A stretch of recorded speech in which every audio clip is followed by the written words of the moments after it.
மோசேயை சந்திக்கிறார். சந்தித்த கடவுள் தன்னை மோசேக்கு வெளிப்படுத்துகிறார். நான் யார், எப்படிப்பட்டவர் என்பதை மோசேக்கு அவர் உணர்த்துகிறார். கடவுள் தன்னை பற்றி என்ன சொன்னார் மோசேயிடம், அதைத்தான் நாம் முதல் வாசகத்திலே வாசிக்க கேட்டோம்.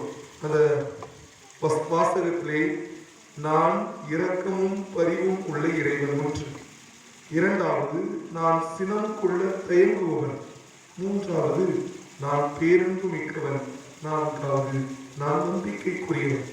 இந்த நான்குமே கடவுளுடைய பண்புகளாக கடவுளாலேயே சொல்லப்பட்டது.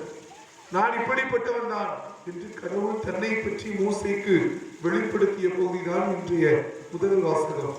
நான் முதலிலே சொன்னேன், நாம் யாரை வழிபடுகிறோமோ, கொண்டாடுகிறோமோ, நம்புகிறோமோ அவரை போல நாம் மாற வேண்டும். அப்படி என்றால் நம்முடைய கடவுள் சினம் கொள்ள